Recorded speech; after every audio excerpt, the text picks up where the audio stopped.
दोस्तों नमस्कार। मैं सूरज दीन विश्वकर्मा ठगी पीड़ित जमाकर्ता परिवार तब जब संगठन साथियों आज 23 अक्टूबर 2024 में आप लोगों के बीच में प्रस्तुत हूँ कुछ जानकारी देने के लिए।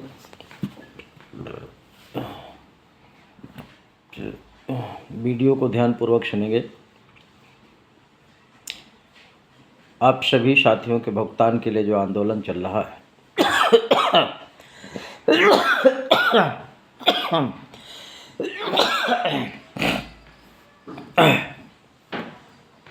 जो आंदोलन चल रहा है उस आंदोलन में निश्चित रूप से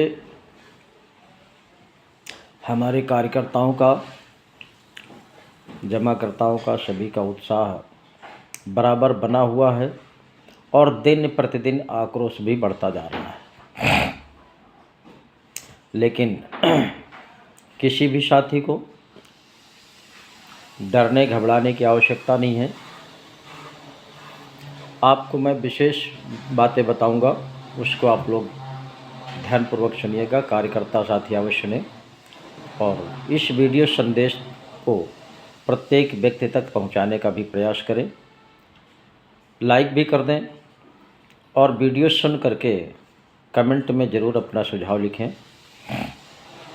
जिन साथियों ने अभी तक हमारे चैनल को सब्सक्राइब न किया हो, सब्सक्राइब भी कर लें ताकि जो भी जानकारी हो आप तक सबसे पहले पहुंचा करें।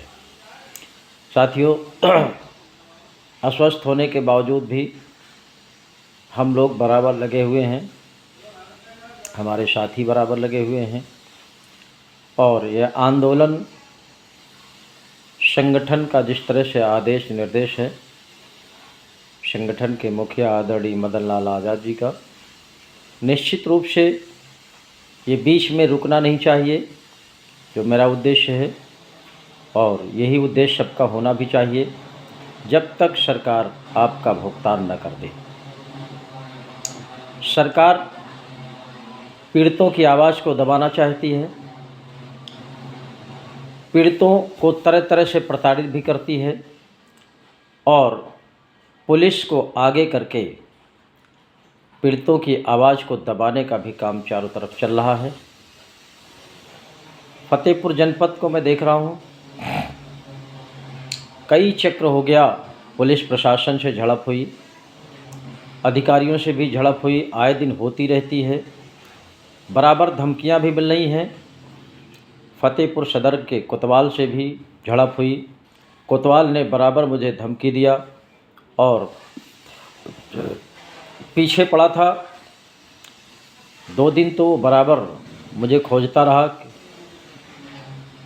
हो सकता है उसकी नीयत गंदी रही हो, फ़ोन से तो कुछ और बात करता था, लेकिन बराबर जानकारी लेने के बाद पता चला कि वो मुकदमा लगाना चाहता है। लेकिन हमने साहस का परिचय देते हुए अपने साथियों से बताया, साथियों ने भी साहस का परिचय दिया और आंदोलन को तेज किया गया। जिस तरह से कोतवाल ने धमकी दिया था, अपशब्दों का भी प्रयोग किया था, उससे हमको किसी को डरने की आवश्यकता नहीं है। ये इसी तरह डरा करके, धमका करके हमारी आपकी आवाज़ को दबाना चाहते हैं, पीड़ितों की आवाज़ को दबाना चाहते हैं। ये सरकार का टेक्निक है और ये हमेशा रहा है। लेकिन कुछ ऐसे गद्दार हमारे भी बीच में हैं जो एक तरह से नसूड़ बने हुए हैं, घरों में पड़े हुए हैं एजेंट और आंदोलन में सहयोग नहीं कर रहे हैं। ऐसे गद्दारों से भी निपटने की आवश्यकता है, मक्कारों से निपटने की आवश्यकता है और तमाम ऐसे एजेंट हैं फतेहपुर जनपद में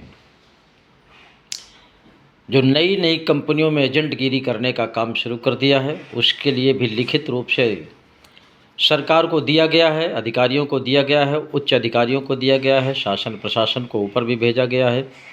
निश्चित रूप से आज नहीं तो कल उन कंपनियों की जांच होगी और जो जितने भी एजेंट दागी जो तमाम कंपनियों में पैसा लोगों का लगा करके फिर दूसरी कंपनियों में जमा कराना शुरू कर दिया है, ऐसे 420 एजेंटों के खिलाफ़ भी कार्रवाई होगी।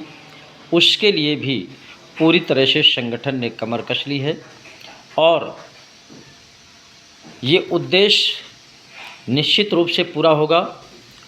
फतेहपुर जनपद की तो स्थिति दिन प्रतिदिन आक्रोशित होती जा रही है और ज़िले के शासन प्रशासन के भी हाथ पैर फूले हुए हैं।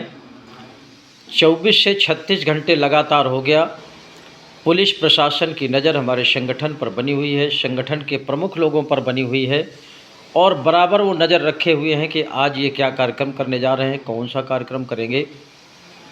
इस तरह से बारीकी से संगठन के ऊपर ज़िले का प्रशासन नज़र रखे हुए है, बराबर लगा भी रहता है। आज मेरा थोड़ा सा एक काम था कचहरी में भी सदर कोतवाली के फोर्स मिला, उनसे काफ़ी बातचीत भी हुआ, कोतवाल साहब मिले, उनसे भी बात हुआ, लेकिन उनकी नज़र केवल हम लोगों पर बनी हुई है कि आज हम क्या करने जा रहे हैं, कल क्या करेंगे। इस प्लान की जानकारी वो बारीकी से लेते रहते हैं, इसलिए किसी को डरने की आवश्यकता नहीं है। और पुलिस प्रशासन को तभी लगाया जाता है जब सरकार के अंदर भय व्याप्त हो जाता है। निश्चित रूप से जब सरकार का बस नहीं चलता है तो पुलिस को आगे कर देती है और पुलिस को निर्देशित कर देती है कि इनको किसी भी हालत में इनकी आवाज़ को रोका जाए, इनके कार्यक्रमों को रोका जाए, इनके आंदोलन को ख़त्म किया जाए। वो तरह तरह से पुलिस प्रशासन के लोग षड्यंत्र करना शुरू कर देते हैं, प्रताड़ित करना शुरू कर देते हैं। लेकिन तमाम समस्याओं को साथियों झेल करके अपने भुगतान रूपी संघर्ष को, अपने भुगतान रूपी संकल्प को पूरा करना है। और ये अगर आप लोगों ने ये संकल्प पूरा कर लिया निर्भीकता से, तो निश्चित रूप से आने वाला समय आपका होगा। और जो संगठन की मंशा है, हमारे संगठन के मुखिया की मंशा है कि प्रत्येक निवेशक का एक एक पाई से भुगतान कराएंगे और भुगतान कराने के बाद इस देश को ठगमुक्त बेईमान रहित राष्ट्र राज्य के रूप में स्थापित करेंगे और कार्यकर्ताओं को तमाम तरह की सुरक्षा व्यवस्था देते हुए उनके जीवन यापन की भी कोई न कोई सरकार से मांग की जाएगी। तमाम ऐसे एजेंट साथी हैं जो हमारे बीच में नहीं रहे, इसी प्रताड़ना से ऊपर चले गए, उनके परिवारों को मुआवजा की भी बात रखी जाएगी और भी तमाम ऐसी जो बातें हैं उनको सरकार से मुहैया कराया जाएगा। लेकिन हमारे ही बीच के जो गद्दार हैं, हमारे ही बीच के जो तमाम विरोधी हैं, वो एजेंट ही हैं। एजेंट चाहते हैं कि बर्ड्स एक्ट 2019 लागू ना हो। अगर बर्ड्स एक्ट लागू हो जाएगा तो हमारा कमीशन का धंधा बंद हो जाएगा, ठगों से जो हमको मोटी रकमें मिलती हैं वो बंद हो जाएंगी। इसलिए साथियों इनको भी टारगेट करना पड़ेगा और लिखित रूप में जहाँ जहाँ भी इस तरह के एजेंट कंपनियां चला रहे हों उनके खिलाफ लिखित रूप से एप्लीकेशन दे करके कार्रवाई कराने का काम शुरू करिए, ताकि अब दोबारा इस देश की भोली भाली जनता लूटी ना जाए, उनको ठगा ना जाए, उनकी मेहनत की पूंजी को हड़पा ना जाए, इससे बचाया जा सके। इसलिए इनके भी खिलाफ कार्रवाई कराना बहुत ही आवश्यक है। बहुत से ऐसे फ्रॉडी हैं, बड़े ही तेवर के साथ नई नई कंपनियों में ज्वाइनिंग करा रहे हैं, नई नई कंपनियों की मीटिंग कर रहे हैं, उनकी भी रिकॉर्डिंग किया जा रहा है, उनके भी रिकॉर्ड इकट्ठा किए जा रहे हैं। उनकी जहां भी मीटिंग हो रही है वहां से फ़ोटो वगैरह, उनके वीडियो वगैरह मंगाए जा रहे हैं। निश्चित रूप से ये सारे प्रमाण इकट्ठा होने के बाद ज़िले के शासन प्रशासन के द्वारा ये प्रताड़ित होंगे, उनके ऊपर कानूनी कार्रवाई होगी, निश्चित रूप से जेल जाएंगे और ये गद्दारी इनके अंदर की बाहर निकल जाएगी। और इस भोली भाली जनता का हमारा संगठन जो संकल्पित है भुगतान कराने का, एक एक पाई से भुगतान करा करके मानेगा। लेकिन मैं आप सभी से निवेदन करना चाहता हूँ, जमाकर्ता, कार्यकर्ता और तमाम ऐसे सोशल संगठन के लोग हैं, बहुत से ऐसे संगठन बने हुए हैं जो अपने आप को समाज सेवा के लिए समर्पित करते हैं और दिन भर राष्ट्र सेवा की बात करते हैं। मैं उनसे भी निवेदन करना चाहता हूं कि ये भी राष्ट्र सेवा है, ये भी जनहित सेवा है। ये भी तमाम उन गरीब मजदूरों किसानों की सेवा है। इनके भुगतान के लिए आप लोग भी अपना अपना सहयोग प्रदान करें। और ये कानूनी प्रक्रिया है, विधिसम्मत तरीके का संघर्ष है, इसमें कहीं भी अनालगर कोई आंदोलन हमारा नहीं है। भारत सरकार ने ही बनाया है वर्ष एक्ट 2019, जिसको अनियमित जमा योजना पाबंदी अधिनियम 2019 कहते हैं। इसी कानून को बना करके सरकार ने गारंटी दिया है कि हम इस कानून के तहत प्रत्येक निवेशक का भुगतान उसकी जमा रकम से 2 से 3 गुना करेंगे। वो भी टाइम बाउंड है। प्रत्येक निवेशक के आवेदन से 180 दिन में भुगतान की गारंटी के साथ ये कानून बनाया है। इसलिए हमारी किसी भी तरह से कोई अनर्गल लड़ाई नहीं है, अनर्गल हमारा आंदोलन नहीं है, ना तो अहिंसक है, किसी तरह का हिंसा है। इतने बड़े बड़े कार्यक्रम हुए, बिल्कुल अहिंसक ढंग से हुए, किसी भी तरह का कोई हिंसात्मक कार्यक्रम नहीं हुआ है और ना ये हमारी भविष्य में मंशा है। बस केवल इतना हमको करना है कि अपना जनमत तैयार करके सरकार को झुकाना है और ये कानून लागू करा करके प्रत्येक व्यक्ति का एक एक पैसे से भुगतान कराना है। बस इतनी सी मंशा है। इतने काम के लिए मैं सभी से निवेदन करूँगा। तमाम देश में ज़िले ज़िले में संगठन बने हुए हैं और वो अनावश्यक की लड़ाई लड़ते रहते हैं, अनावश्यक की मीटिंग करते रहते हैं। उनके पास कोई बेस नहीं होता संघर्ष करने का।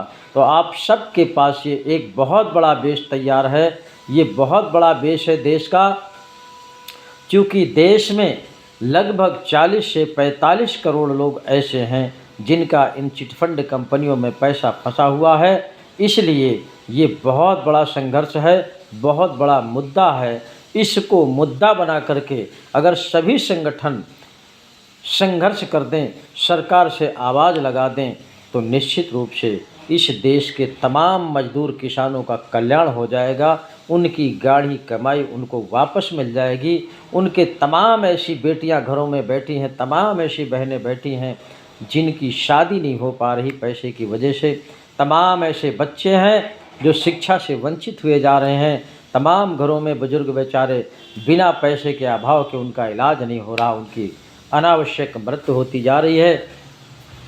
ऐसी परिस्थितियों में प्रत्येक संगठनों को, सामाजिक लोगों को, राष्ट्र सेवा करने वाले साथियों को, जो अपने आप को कहते हैं हम देश हित में काम करते हैं, जनहित में काम करते हैं, उन सभी से मेरा निवेदन है कि आप लोग इसको मुद्दा बनाइए और इस मुद्दे को ऐसा उठाइए।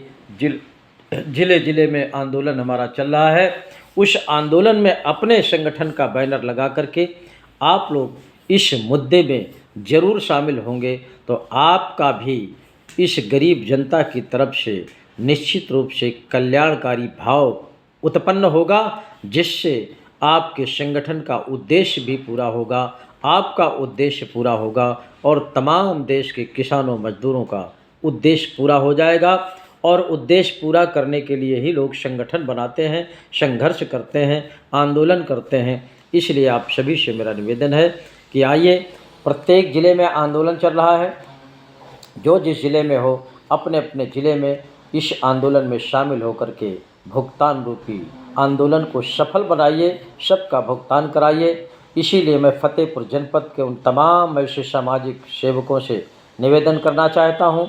ज़िले में हमारे किसान यूनियन के कई गुट चल रहे हैं, मैं उनसे भी निवेदन करना चाहता हूँ कि बहुत से गरीब किसानों का, बहुत से गरीब मजदूरों का पैसा इसमें जमा हुआ है।